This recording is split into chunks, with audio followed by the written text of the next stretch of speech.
Rainer Maria Rilke. El sepulturero. Había muerto en San Rocco el viejo sepulturero. Se proclamaba a diario que el puesto estaba disponible, pero habían pasado 3 semanas o más sin que nadie se presentara a ocuparlo. Y como durante todo este tiempo no había muerto nadie, la cosa no parecía urgente, y esperaban con tranquilidad. Esperaban. Hasta que una tarde de mayo apareció un forastero que quería hacerse cargo del empleo. Gita, la hija del podestá, fue la primera en verlo. El hombre salió de la habitación de su padre. No lo había visto entrar, y caminó directamente hacia ella, como si hubiera estado esperando para encontrarla en el oscuro pasillo. «¿Tú eres su hija?», preguntó con una voz suave, dando un acento extraño a sus palabras. La joven asintió y se acercó a él hasta una de las profundas ventanas a través de las cuales entraba el resplandor y el silencio del callejón envuelto en el atardecer. Allí permanecieron mirándose con atención. Gita estaba tan absorta en la contemplación del extraño que no se dio cuenta sino un rato después de que también él debía haber estado observándola atentamente. Era alto y delgado y vestía un traje de viaje negro de corte extranjero. Su cabello era rubio y lo llevaba como la gente distinguida. A grandes rasgos tenía algo de noble en su aspecto. Podía pasar por un magistrado o un doctor. Era notable que fuera sepulturero. Gita buscó instintivamente sus manos. Él las sostuvo ante ella, ambas, como un niño. «No es un trabajo duro», dijo él. Y aunque ella seguía mirando sus manos, sintió la sonrisa de sus labios como un rayo de sol. Entonces fueron los dos juntos hasta la entrada de la casa. Las calles ya oscurecían. «¿Es lejos de aquí?», preguntó el extraño, y miró las casas que se extendían hasta el final del callejón. Estaban todas desocupadas. «No, no es demasiado lejos, pero te acompañaré, ya que no conoces el camino, forastero». «¿Lo conoces tú?», preguntó el hombre con seriedad. «Lo conozco bien. Lo he aprendido desde chica, pues me conducía a mi madre, que nos fue quitada demasiado pronto. Ella descansa allí. Te mostraré el lugar». Entonces avanzaron calladamente. Sus pasos sonaban como un solo paso en la quietud. De pronto dijo el hombre de negro: «¿Qué edad tienes, Gita?». «16», respondió la joven, estirándose un poco. «16 y con cada día un poco más». El extraño sonrió. «Pero», dijo ella también sonriendo, «¿qué edad tienes tú?». Mayor que tú, Gita, casi el doble, y con cada día mucho, mucho mayor». En esto llegaron hasta la entrada del cementerio. «Allí está la casa en la que has de vivir, junto al depósito de cadáveres», dijo la muchacha, y señaló con la mano entre los barrotes del portal hacia el otro extremo del cementerio, donde se veía una pequeña casa cubierta por completo de hiedra. «Así que aquí es», exclamó el hombre sacudiendo la cabeza y echó una mirada a su nueva tierra, de un extremo al otro. «Por cierto, ¿era un hombre viejo el anterior sepulturero de aquí?», preguntó. «Sí, un hombre muy viejo. Vivía aquí con su mujer, que también era muy vieja, pero ella se fue inmediatamente tras la muerte de su marido. No sé a dónde». El extraño dijo solo: «Bien», pero parecía pensar en algo completamente distinto. De pronto se volvió hacia Gita. Debes irte ahora, niña. Se ha hecho tarde. ¿No tienes miedo de andar sola? No, siempre ando sola. Pero tú, ¿no tienes miedo de quedarte aquí? El extranjero sacudió la cabeza, tomó la mano de la joven y la sostuvo con un apretón seguro y suave. Yo también estoy siempre solo, dijo. Y entonces murmuró la chica, repentinamente, casi sin aliento. ¡Escucha! Y ambos escucharon un ruiseñor que entre las zardas del cementerio comenzó a cantar, y se vieron por completo rodeados por la música creciente y como abrumados por la nostalgia y la gloria de esa canción. A la mañana siguiente empezó el nuevo enterrador en San Rocco con su trabajo. Comprendía su tarea singularmente bien. Renovó el patio del cementerio y lo convirtió en un gran jardín. Las viejas tumbas abandonaron su melancólica tristeza y se ocultaron tras mantos de flores y crecientes ramas. Más allá, pasando la mitad del camino, donde antes crecía un pasto ralo y descuidado, armó el hombre lechos de flores, similares a los de las tumbas de la entrada, para que ambas mitades del cementerio tuvieran la misma importancia. La gente que venía de la ciudad no podía al principio encontrar a sus queridos muertos. Incluso sucedió que una vieja madrecita se había arrodillado y lloraba junto a uno de los lechos vacíos a la derecha del camino, sin que su triste plegaria llegara a su hijo perdido, ya que yacía más allá, bajo claras anémonas. Pero la gente de San Rocco, que veía este cementerio, ya no sufrió tanto a causa de la muerte. Si alguna vez alguien moría, y se trataba mayormente de gente anciana, en esta memorable primavera, entonces la procesión era siempre larga y desolada, pero en el jardín en cambio era siempre como una pequeña y tranquila celebración. Las flores parecían crecer impulsivamente por todos lados. Eran colocadas tan rápidamente sobre la tumba que daba la impresión de que la boca negra de la tierra se había abierto para decir flores, miles de flores. Gita veía todos estos cambios. Ella estaba casi siempre afuera con el extranjero. Lo acompañaba mientras trabajaba. Le hacía preguntas y él las contestaba. La pala marcaba el ritmo de la conversación y a menudo la interrumpía. Lejos, desde el norte, respondía el extraño a una pregunta. De una isla, y se agachaba para arrancar unas malezas. Del mar, de otro mar, un mar que con los de ustedes lo escucha a veces a la noche respirar profundo, aunque está a más de 2 días de viaje de aquí. Tiene poco en común. Nuestro mar es sombrío y cruel, y ha hecho a los hombres que allí viven tristes y callados.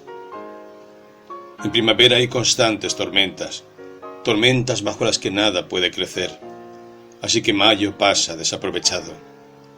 En invierno hiela y convierte a todos los habitantes de la isla en prisioneros. ¿Hay muchos hombres en las islas? No muchos. ¿También mujeres?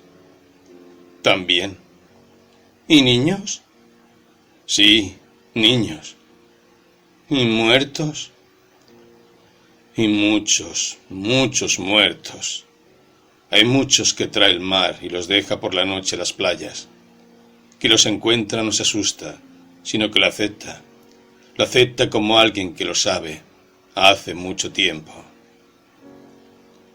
Hay entre nosotros un anciano que nos ha sabido contar de una isla a la que el sombrío mar llevó tantos muertos que ya no había lugar para los vivos. Estaban acorralados por los cadáveres. Quizás sea solo una historia. Quizás haya equivocado el anciano que la contaba. Yo no la creo.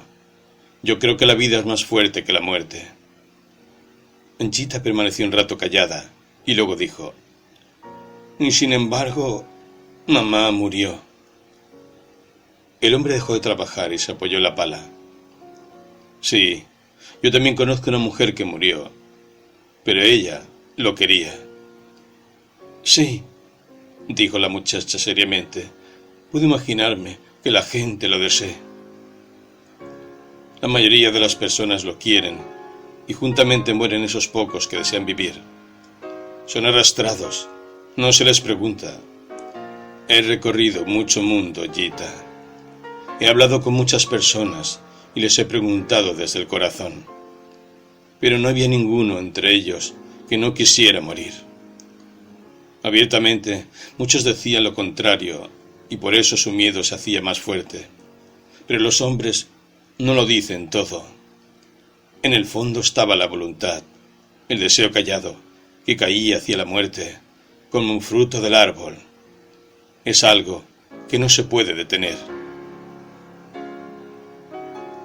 Así llegó el verano, y cada nuevo día que empezaba con el despertar de los pequeños pájaros, encontraba a Gita afuera, junto al forastero del norte. En casa se la advirtió, se la regañó, se intentó controlarla y castigarla para que no saliera. Todo fue en vano. Gita le correspondía al extranjero como una herencia. Una vez lo mandó a llamar el podestá, que era un hombre poderoso, con una voz gruesa y amenazante.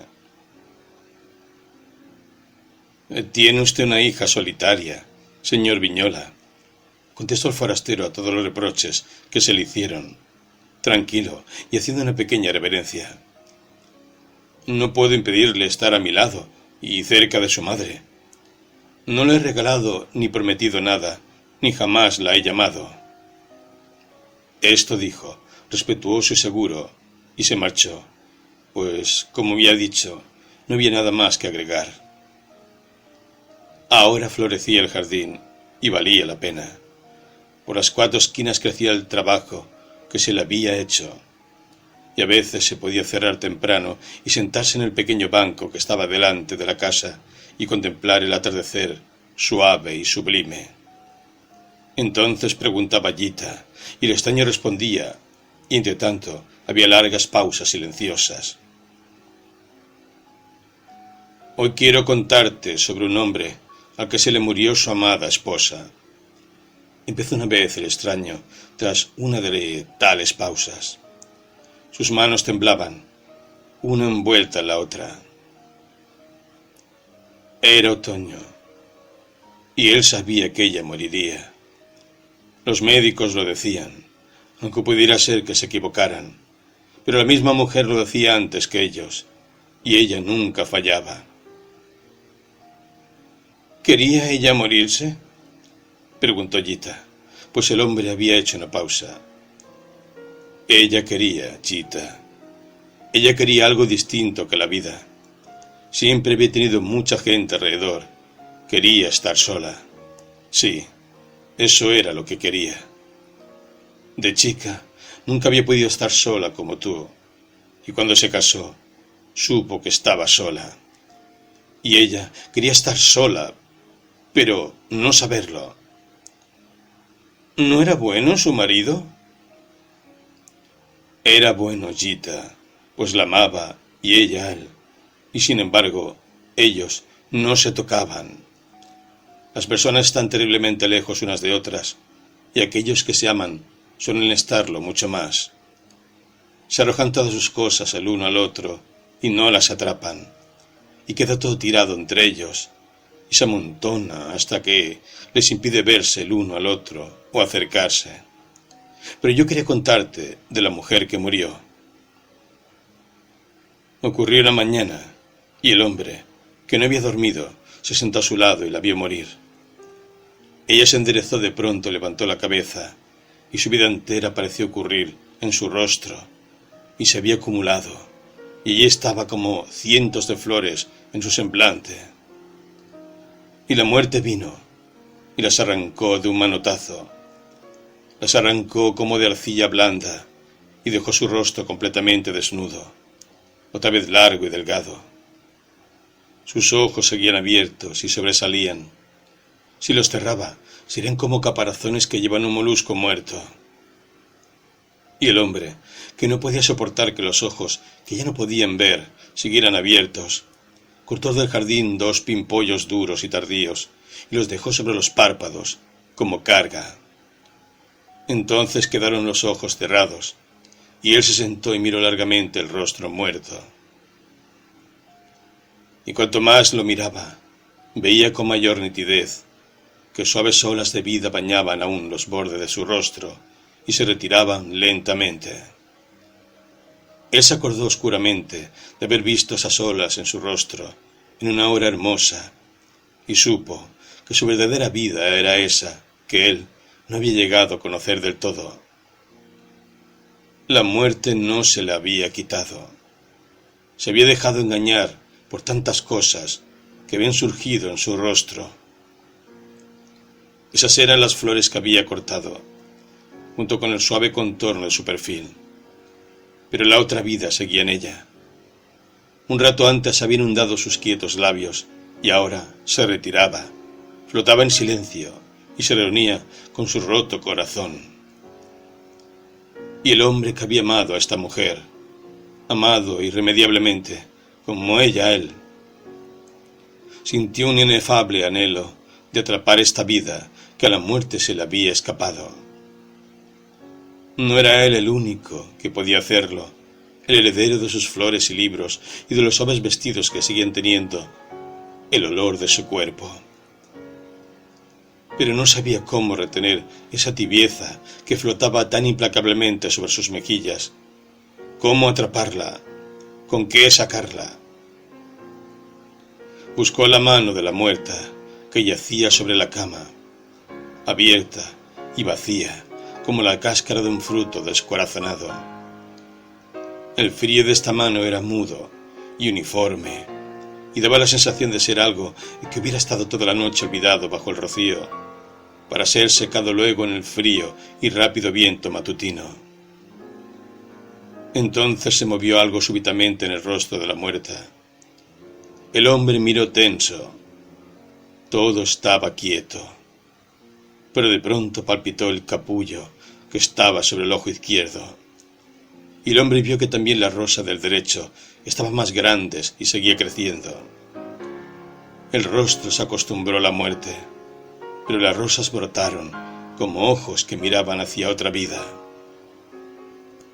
Y cuando se hizo la tarde de un día silencioso, el hombre llevó 2 rosas grandes y rojas en su mano temblorosa hasta la ventana. En ellas, que luchaban contra la gravedad, llevaba él su vida, la abundancia de su vida, que él tampoco había podido atrapar. El extraño apoyó la cabeza en la mano y permaneció sentado en silencio. Cuando se sacudió, preguntó Gita: ¿y entonces? Entonces siguió adelante. ¿Qué otra cosa podía hacer? Pero él no creía en la muerte.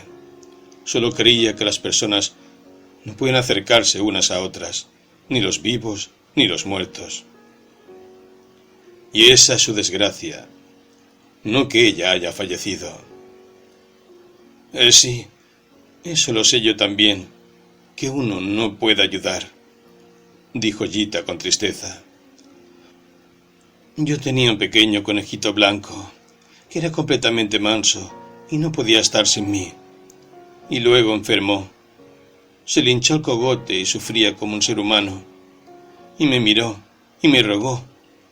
Me rogó con sus pequeños ojos. Tenía la esperanza, la fe, de que yo pudiera ayudarlo. Y finalmente dejó de mirarme y murió en mi regazo como si estuviera solo, como si estuviera a 100 millas de mí. Uno no debería acostumbrarse a ningún animal, Gita. Esa es la verdad. De esa forma se carga con una culpa, se hacen promesas que no se pueden cumplir. Nuestra parte en la relación es una falla constante. Y con las personas no es distinto, solo que ahí los dos son culpables, el uno con el otro. Y eso es el amor, ser culpables mutuamente. Nada más, Gita, nada más. Lo sé, dijo Gita. Pero eso ya es mucho. Y luego anduvieron juntos tomados de la mano por el cementerio, paseando y sin pensar que pudiera ser de otra manera a como era. Pero sí lo fue. Llegó agosto, y un día de agosto en que las calles de la ciudad parecían en fiebre, abrumadoras, inquietas, sin viento. El forastero esperaba a Gita en la puerta del cementerio, pálido y serio. «He tenido un mal sueño, Gita», exclamó. «Vete a tu casa y ya no vuelvas. Ya te avisaré cuando puedas venir. Probablemente tenga bastante trabajo ahora. Que estés bien». Ella, sin embargo, se arrojó en su pecho y lloró. Y él la dejó llorar, tanto como quisiera, mirándola tranquilamente. El extraño no se había equivocado. Enseguida empezó a hacer trabajo en serio. A diario ingresaban 2 o 3 cortejos fúnebres. Muchos ciudadanos lo seguían. Eran entierros ricos y festivos, en los que no faltaban el incienso y los cantos. El hombre sabía, sin embargo, lo que todavía no se había dicho. La peste había entrado en la ciudad. Los días se hicieron cada vez más calurosos y picantes bajo un cielo mortuorio. Las noches venían y no refrescaban. El miedo y el espanto caían en las manos de aquellos que trabajaban y en los corazones de aquellos que amaban, y los paralizaban. Y había completo silencio en las casas, como en día de ayuno o en medio de la noche. Pero las iglesias estaban llenas de rostros perturbados, y de pronto empezaban a sonar las campanas, y todos salían rompiendo con exclamaciones, como si animales salvajes hubieran saltado contra las cuerdas y se ensañaran con ellas. Así sonaban, desesperados. En estos días terroríficos, el enterrador era el único que trabajaba. Sus brazos se fortalecían a causa de la demanda, y había una cierta alegría en él, la alegría de su sangre que se aceleraba. Pero una mañana, cuando se despertó tras haber dormido un poco, vio frente a él a Gita. «¿Estás enfermo?» No. Él entendió poco a poco lo que ella, apresurada y confusa, le contaba. Ella dijo que la gente de San Rocco estaba en camino a buscarlo. «Quieren matarte porque dicen que tú has traído la peste. Has hecho montículos y tumbas del lado vacío del cementerio, donde no había nada. Y con esto has llamado a los muertos. ¡Huye!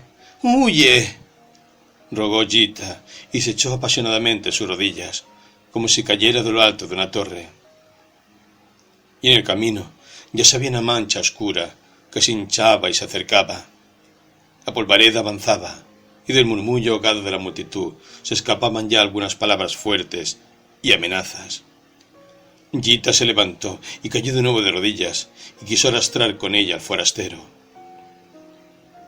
Él, sin embargo, se mantuvo en pie como si fuera de piedra. Se mantuvo firme y le ordenó a ella que se metiera en la casa y lo esperara allí. Ella obedeció. Entró y se arrodilló detrás de la puerta, mientras sentía los golpes de su corazón en el cuello, en las manos, en todos lados. Entonces cayó una piedra, y luego otra. Las escuchó ambas golpear contra el cerco. Gita no se aguantó más. Abrió bruscamente la puerta y corrió. Corrió directamente hacia la tercera piedra, que le abrió la frente.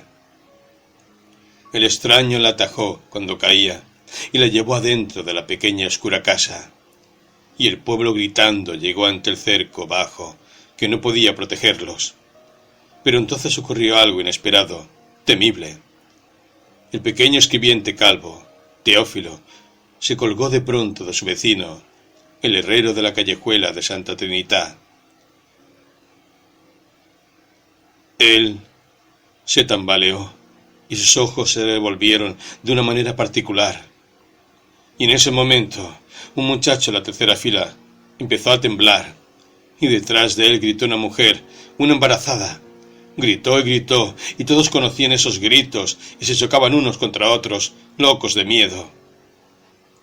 El herrero, un hombre grande y fuerte, tiritaba y sacudía el brazo, al que se había agarrado el escribiente, como si quisiera sacarlo volando. Sacudía y sacudía. Y en la casa Gita, que yacía en la cama, volvió finalmente en sí y escuchó. «Se alejan», dijo el forastero, que se inclinaba a su lado. Ella ya no podía verlo, pero tanteó suavemente su rostro para recordar una vez más cómo era. Para ella era como si hubieran vivido largo tiempo juntos, años y años, y de pronto dijo: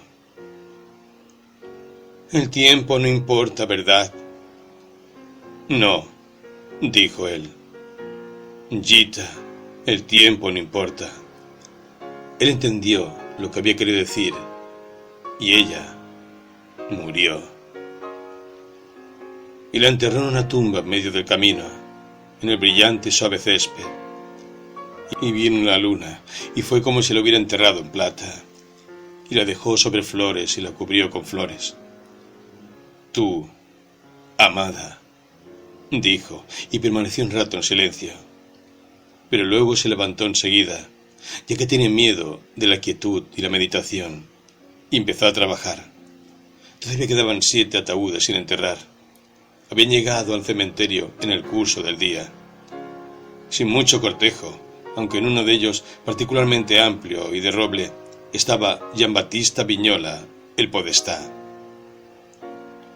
Así fue que todo cambió. Ya no había servicios. En lugar de un muerto con muchos vivos, llegaba ahora siempre un solo vivo, y traía en su carro 3 o 4 ataúdes. El rojo Pipo, que estaba hecho para su oficio. El forastero midió entonces cuánto espacio le quedaba, quizá para 15 tumbas, y así empezó con su trabajo. Y al comienzo era solo su pala la única voz en la noche, hasta que de nuevo la muerte se escuchó en la ciudad. Pues ya no se contenía, ya no era ningún secreto.